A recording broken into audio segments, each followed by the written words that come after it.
that because of this clot or some external pressure. Now this was we talking about the blood vessel, that if there's presence of some type of clot, then if the RBC will pass through it, it will tend to break. Now similar things happens in the case of the cardiac walls also, that the blood is flowing through them, but those are the mechanical trauma. So that's because of when the blood flows through them, the RBCs, because they're very fragile, they tend to break. Now there's something very interesting, that about 0.2 to 0.5% of the schistocytes, right? They are actually normally present in the smear, and it could be of any reason. And we, in a healthy individual, there can be present.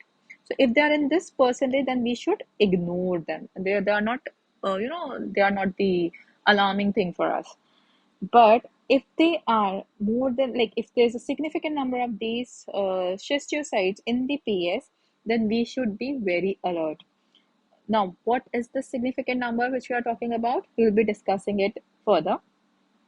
Before this, let me tell you how to identify this schistocyte. So, as I told you that ICSH, International Council for of Standardization in Hematology, has given a particular definition for schistocytes, so that you and me remains on the same page. You should not have your own explanation for the schistocyte, and I should not have my own. So what they have said, like, it has taken a long time, but now they have standardized this. What they say, when to call an RBC as schistocyte.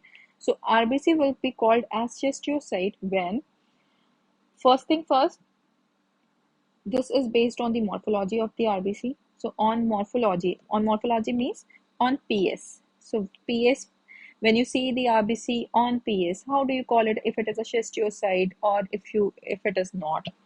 So first thing first, what did they say? First point they say is that it is actually smaller than the RBC. So if you see a schistocyte, then it is smaller than the RBC. So it's a normal RBC, and if you have this schistocyte, okay, or a fragmented RBCs. Then next criteria, what they say? Next they say that this fragmented RBC should have sharp angles. Sharp angles. Now this kind of thing. So this fragmented RBC with a sharp angle. So here you see a sharp angle. Okay. Then another point is that straight borders. Straight borders. So one side, as you see, this is sharp angle. So you have an angle here, and it is the border. So one surface will have the straight border, and another edges will be the sharp angle edges. And they could be small crescent like. So now they have got variety of shapes. Now they have described the variety of shapes of the RBC. So you see, there in this criteria, you can easily remember it as 4S: smaller, sharp angles, straight borders, and variety of shapes. So what are these shapes I'm talking about? So these shapes, let me tell you. So these shapes they can be of helmet shape, okay? They can be horn shape. Horn shape is also called as keratocyte. They can be of triangle shape, and they can be crescent shape. Crescent is like the crescent moon, and they can be like microspherocytes. Now, important thing is, helmet shape will be just like helmet. It's like helmet. You have this helmet, but it will not have central pallor. No central pallor. Okay. Then comes the horn cell or the keratocyte. They are also, semicircular, and all they will also have this, but they will have this central pallor. But central pallor will be present.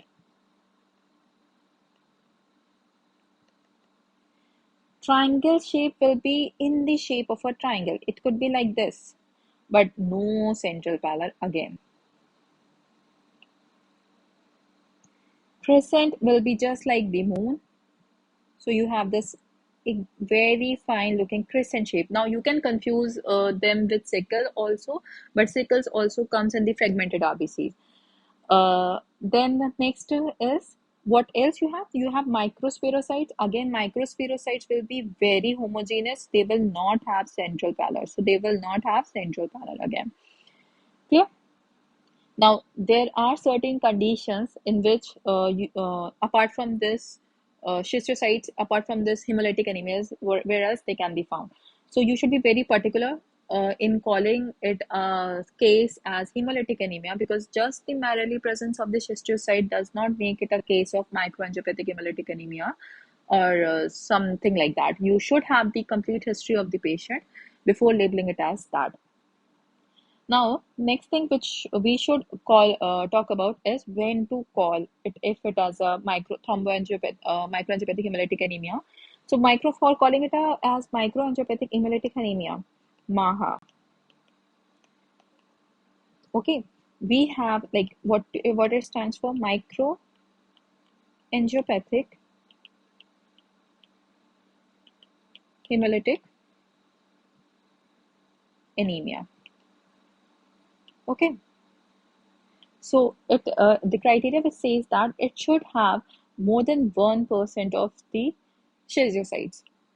More than 1%. The criteria defined it as more than 1%. Remember, here we said that 0.2 to 0.5% can be present healthily in the individuals, and but if the number is more than 1%, then it should raise your alarm. Now, how do you count whether it is more than 1% or not?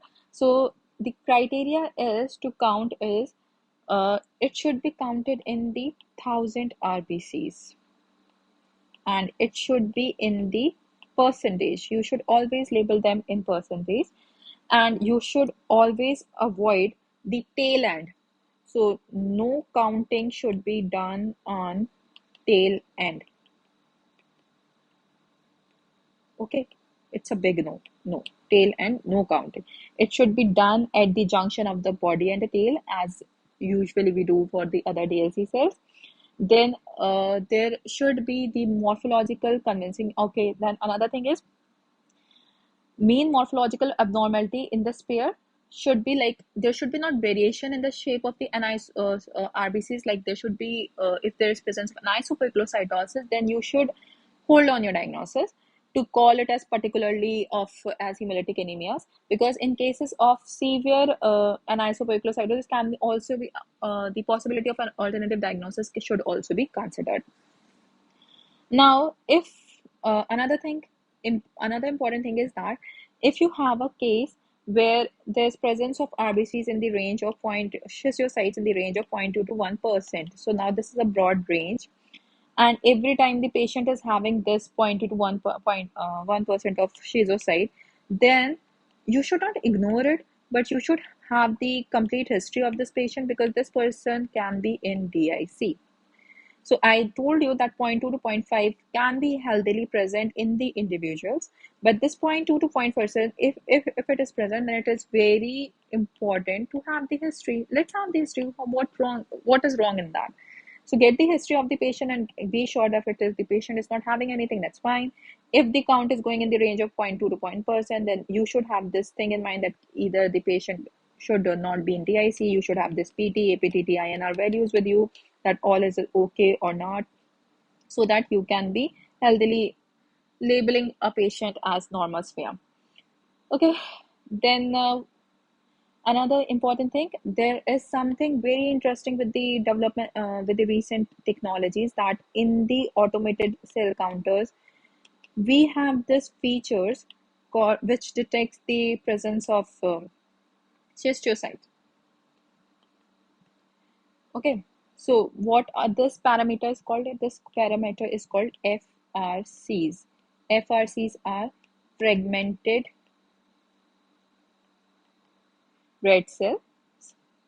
Okay, now whatever the Coulter is labeling it as FRCs, this requires morphological confirmation. So this is mandatory that you should have morphological confirmation of this. So this is mandatory.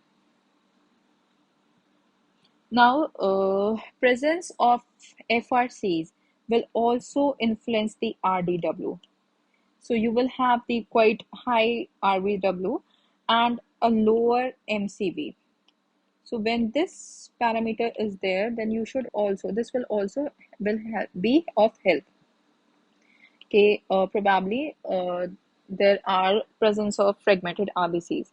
Okay, now what else? If there is presence of schistocytes in the PS, then what else alternative things we should keep in mind? So what all alternative diagnosis can be there apart if it is not MAHA? So alternative DDs which you should keep in mind that it could be because of RBC membrane defect. Then what is RBC membrane defect?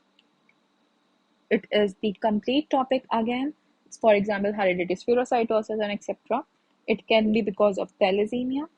But with thalassemia, you will also find something very important that's called target cell. And you should have other findings. You can go with the Menzer index to find out what it is. Then what we'll be discussing in some other class about it. Then megaloblastic anemia will also have this type of discrepancies.